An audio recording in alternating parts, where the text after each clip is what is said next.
नमस्कार. आपण पाहत आहात श्रीगोंदा ऑल महाराष्ट्र न्यूज. जर आपण नवीन असाल तर लाईक करा, सबस्क्राईब करा व जास्तीत जास्त ग्रुपवर पाठवा. आजची बातमी पार पडली हे मी सांगायची गरज नाही. कशा पद्धतीने पार पडली हे मी सांगायची गरज नाही.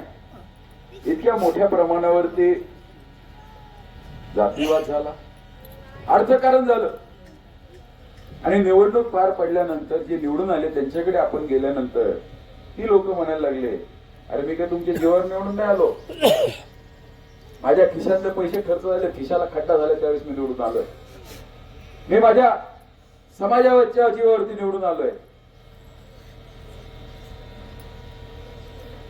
तुम्हाला मला प्रश्न सांगायचा अजिबात अधिकार नाही, प्रश्न विचारायचा अधिकार नाही.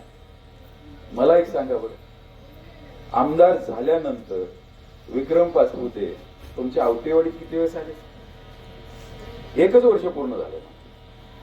बबन दादा मागच्या 50 वर्षात जशी आवटेवाडी त्यांच्यावर प्रेम करते तसं ते वेळोवेळी आवटेवाडीला येत असतात.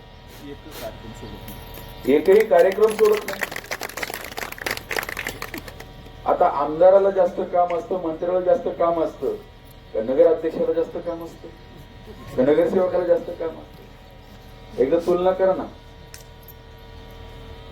ते किती वेळेस आले पाहिजे, त्यांनी किती प्रश्न तुमचे सोडवले पाहिजे, त्यांनी पालिकेच्या माध्यमातून किती निधी दिला पाहिजे, याची कुठे चर्चा होणार आहे का नाही? ठीक आहे, निधी बाजूला ठेवू आपण, काहीच अडचण नाही निधीचं. मी म्हणतो तुम्ही सगळं सहन करता इथपर्यंत ठीक आहे. तुम्हाला राग येत नाही, अपमान नाही वाटत का तुम्हाला? या वाडीच्या एका सुनेचा नंबर होता, तिच्या रूपाने कधीही न आवटेला मिळालेलं उपाध्यक्ष पद हे मिळण्याची एक संधी होती. ही संधी गेली तरी तुम्हाला वाईट वाटत नाही? कोणामुळे गेली याचा कोण विचार करते का? ठीक आहे, संधी गेली, गेलेली गोष्टी आपण बदलू शकत नाही, ती तुमच्या माझ्या हातात नव्हती. ते जे 18-19 जण निवडून गेले होते त्यांनी काय घोटाळा घातला, त्याच्यामध्ये गडबड झाली, काय हरकत नाही. आज कोणालाही विचारा, भारतीय जनता पार्टीची सत्ता येणार आहे, प्रत्येक जण ओरडू सांगतोय बहुमत हे भारतीय जनता पार्टीचं होणार आहे. जर बहुमत भारतीय जनता पार्टीचं होणार असेल, आपण म्हणताय खरं, पण मी दिवस गेले, दादांचा स्वभाव वेगळा होता. आम्ही जेवढं प्रेम दाखवायचं तेवढं दाखवतोच, कामाच्या बाबतीत कुठेही मागे पडत नाही. पण आमचं अडचण अशी आहे की आम्ही गोष्टी विसरत नाही.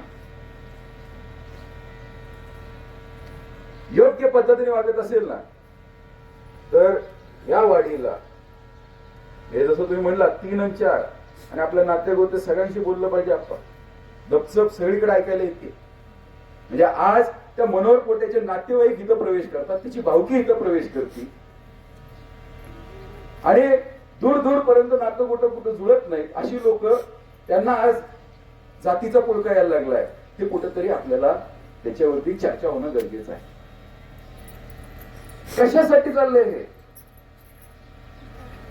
या सगळ्याचं कुठेतरी आत्मपरीक्षण झालं पाहिजे.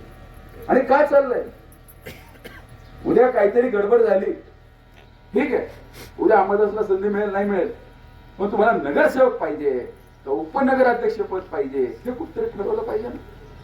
तर तुम्ही नगरसेवकावर समाधान आहे, लोक तुम्हाला उपनगराध्यक्ष पद काहीच हरकत नाही.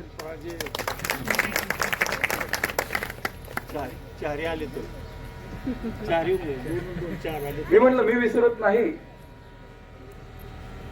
तुम्हाला राग येत नसेल, मला ही गोष्ट मनात कुठतरी म्हणजे माझ्या काय म्हणणार की माझ्यासाठी तर खंजीर खूप असल्यासारखं. काय संबंध या पालिकेचा माझा? ज्यांना आपण निवडून दिलं ते जर चुकीच्या पद्धतीने वागत असतील तर त्यांना नक्कीच शासन झालं पाहिजे. किती प्रस्ताव होते आबा केली, पक्षात प्रवेश नाही.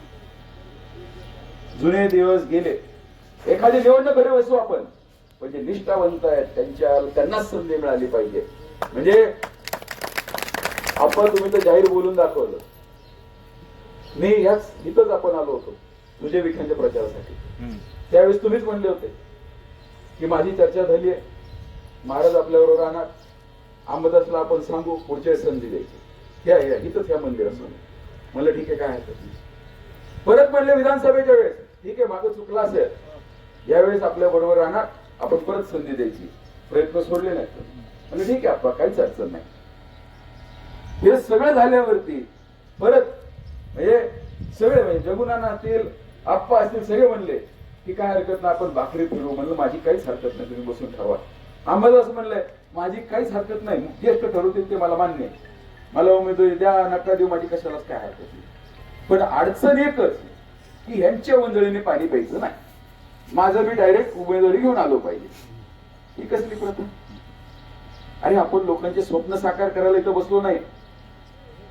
म्हणजे माझं स्वप्न आहे मी काहीतरी एखाद्या मोठ्या पदावर गेला पाहिजे. माझं स्वप्न साकार करायची जबाबदारी तुमची नाही. माझी जबाबदारी ही आहे की तुमचे प्रश्न संपतात की नाही, प्रश्न मिटतात की नाही, तुमच्या अडचणी दूर होतात की नाही, ही जबाबदारी त्या नगरसेवकाची आहे.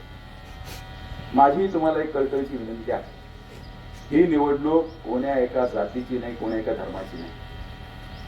तसं पाहिलं ना तर माझी जी भाऊजाई आहे इंद्रायणी पासपूर, हिचं नाव एकदम आघाडीवर होतं. आम्ही जर ठरवायचं असतं ना की आम्ही विचार एक प्रकारे विचार मनात आणला असताना आज त्या नगराध्यक्ष पदाचे उमेदवार असते आणि कोणीच विरोध केला नसता.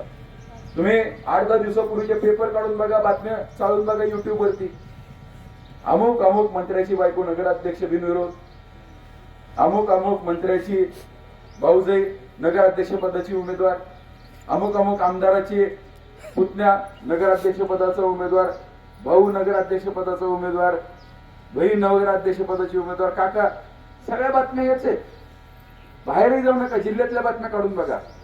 आम्हाला करायचं असतं तर आम्ही सुद्धा ते करू शकलो असतो, पण आम्ही ठरवलं की नगराध्यक्ष पदाची उमेदवारी आमच्या पाचपुते कुटुंबापेक्षा गेल्या 50 वर्षात दादांना ज्यांनी मोठं केलं आणि हा पाचपुते परिवार जो मोठा आहे, संपूर्ण मतदारसंघाचा आज आलेला आहे, या परिवारामध्ये ती उमेदवारी गेली पाहिजे. निष्ठावंत कार्यकर्त्याच्या घरामध्ये ती उमेदवारी गेली पाहिजे. आम्ही इतका बारीक विचार करतो, आम्ही निष्ठेचा विचार करतो. आमच्या डोक्यात जातपात कधी येत नाही. आम्ही त्यावेळेस परिवाराचा विचार करतो.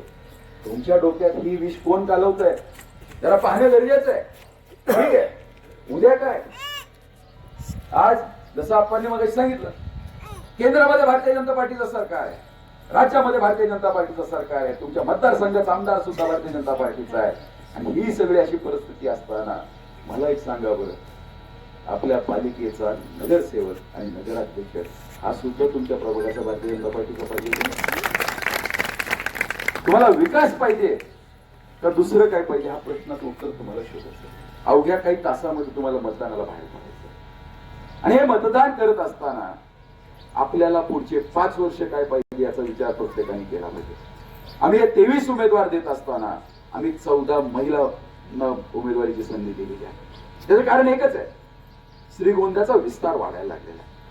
एक फक्त हा रस्ता काष्टीहून जामखेडला जाणारा रस्ता, एक रस्ता कॉन्क्रिटीकरण झाला, नुसता एक रस्ता कॉन्क्रीट झाला, श्रीगोंद्याचा विस्तार वाढायला लागला. श्रीगोंदा वाढायला लागलाय. प्लॉटिंग बिटिंग सगळं मोठ्या प्रमाणावर मागच्या 4-5 वर्षात सुरू झालं. याच्यात पालिकेचं योगदान काहीच नाहीये. एक कॉन्क्रीट रस्ता झाला तर श्रीगोंद्याचा विस्तार एवढा वाढतोय. आता सध्या पेडगाववरनं श्रीगोंद्याला येणाऱ्या रस्त्याचं कॉन्क्रिटीकरणाचं काम चालू आहे. श्रीगोंद्यावरनं मांडवगडला जाणाऱ्या रस्त्याचं कॉन्क्रिटीकरणाचं काम चालू आहे. श्रीगोंद्यावरनं कोळगावला जाणाऱ्या रस्त्याचं कॉन्क्रिटीकरणाचं काम चालू आहे. आणि श्रीगोंद्यावरनं पारगाव मार्गे शिरूरला जाणाऱ्या रस्त्याचं कॉन्क्रिटीकरणाचं काम चालू आहे. मला एक सांगा, एक रस्ता कॉन्क्रिटीकरण झाला तर श्रीगोंद्याचा विस्तार एवढा होतोय. 4 नवीन रस्ते आता कॉन्क्रिटीकरणाचं काम चालू आहे. श्रीगोंद्याचा विस्तार होणारच. उद्या सत्ता कोणाची जरी आली, उद्या नगराध्यक्ष आमचा झाला काय नाही झाला काय, श्रीगोंदा हे वाढणार आहे. पण श्रीगोंदा वाढत असताना पोर जन्माला आलं, मुलगा असू द्या मुलगी असू द्या, ते पोर वाढतच. आईने लक्ष दिलं काय नाही दिलं काय, घरच्यांनी लक्ष दिलं काय नाही दिलं काय, ते मोठं होणारच आहे. पण जर आपण लक्ष दिलं तर ते संस्कारात मोठं. जर आपण त्याला योग्य पद्धतीचं खाणं दिलं तर तो तब्येतीने सुधारतं. आणि जर दुर्लक्ष केलं तर मग ते पोर वाढत असताना वाकडं तिकडं आबाड दोबाड कसं बी वाढतं. का वाढत नाही? वाढतं ना. योग्य संस्कार नाही झाले, तर त्या आई बापाच्या कामाचं तरी